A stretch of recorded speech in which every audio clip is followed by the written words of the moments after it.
Ayan, nabuksan na po itong libingin na ito.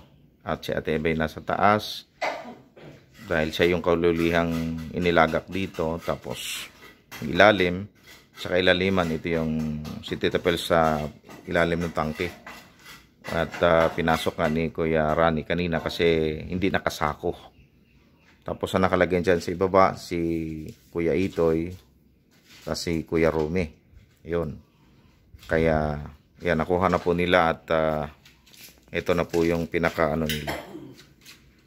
Ito yung si Tita Pels. Ito yung pinakabuto niya. Sino kaya kausap nila dyan na gano'n? Yan, ito. Tapos, ito yung kay Tita Pels na buto. Kay Itoy. Kuya Itoy. Yan, ito yung kay Kuya Itoy para matandaan nyo po. Sa mga kapatid ni Kuya Itoy, matandaan. Ito po yung sako. Tapos pag samasamahin po sila sa ibaba. Ayan. So pag sasamahin na po si Kuya Romit at Ate Eva. Sa ibaba sila. So, ito yung buto nila. Na po sa itaas. Tapos sila pong tatlo. Sa ibaba na po sila ilagay. Yung baby. Ano po yung kuya? Yung baby? So ito na po yung pinaganuhan ni Kuya Itoy. Nagiging nabulok na. Tapos lupa na lang. Yan o. Lupa na lang. Nagiging lupa na lang talaga ang tao. Pag namatay na. Pag tumagal na po. Ayan o. Ang natira na lang ay yung pinaka sahig sa ilalim. Tela. Pero yung ano po ay bulok na lahat. Lupa na lang.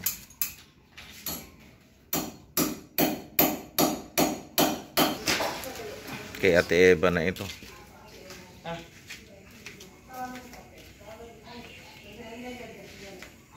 Masigan, dun, tiyo naman. Sigan natin mamaya.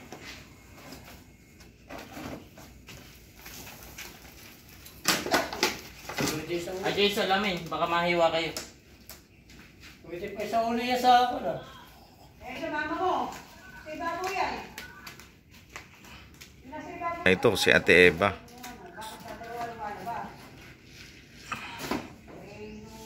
Sensya na sa mga kumakain dyan ha. Baka nanonood kayo. Tabi-tabi sa inyo. 9 years naman ito eh. Ito po ang magiging kalagayan ng lahat ng tao sa mundo. Tayong lahat. Nahantong tayo sa ganitong kalagayan pag ginawa tayo ni Lord. Pero ang magandang balita, mayroon tayong katawang hindi nabubulok sa langit. Papalitan tayo ng katawang hindi nabubulok. Bali, ito na yun si Ate Eva. Buo pa, buhok?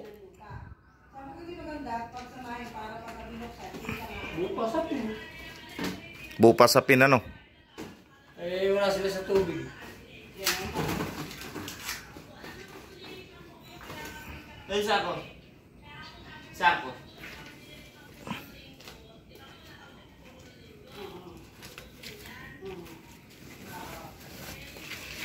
Isama mo na rin yung kanya. Yung kay Ate Eva. Para hindi na magka...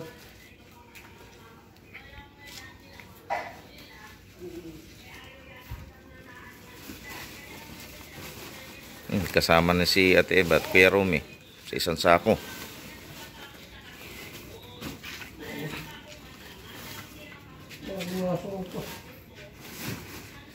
Laki.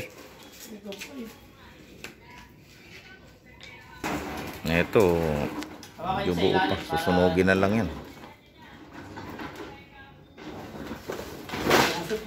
Namusot na.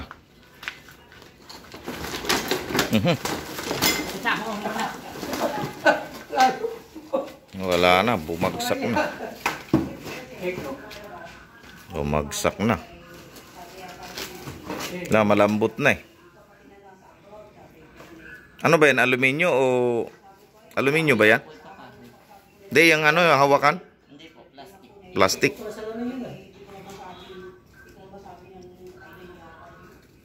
Kabagsakan eh. Kung ano-ano sa ilalim, ano? Jaryo po yan. Jaryo? Pinakasapin po niya. Mga dyaryo at ano lang pala yan. Ito mo lang.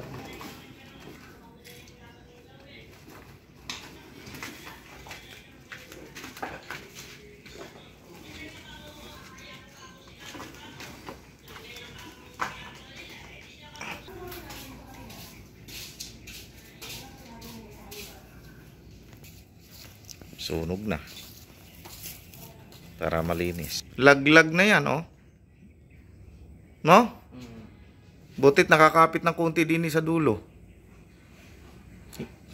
Wala na, bulok na, oh. Aratilis lang pinantukod.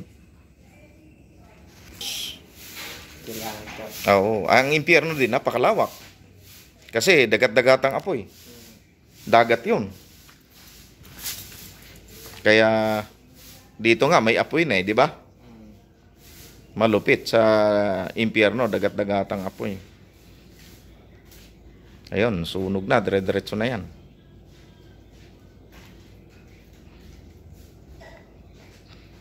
Ayun mga kapatid, so sinunog na po yung ataol kasi bulok na para hindi magiging basura dito sa libingan. So sinusunog na at mga buto na lang po ang iniwan. So ito yung likod, ito yung kabila sa gilid. Pintura na lang po ang kulang nito. Yari na lahat eh. Naman yung upuan na ilalagay nila. Yan doon sa loob. Bubuhatin na lang yan. Ilalagay doon. Si Kuya Romy. Ngayon mo di sa baba. Si Kuya Romy, si Ate Eva. Yung pinaka ko na yun lang sila lalim.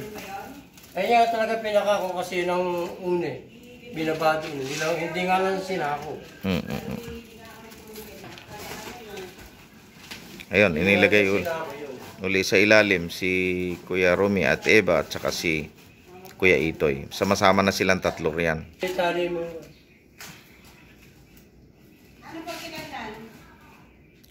Kaibigan. Yun po mga kapatid. Si Tita Pels nasa itaas na. Si Kuya Romy, si Ate Eva malaking sako. Si Kuya Itoy din po. So, sasarhan na lang po nila mamaya yan. Okay, salamat po sa inyo pong panonood sa aking video. God bless po.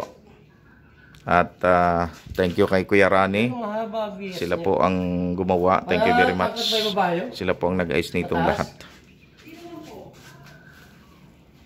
At kay Kuya Jello.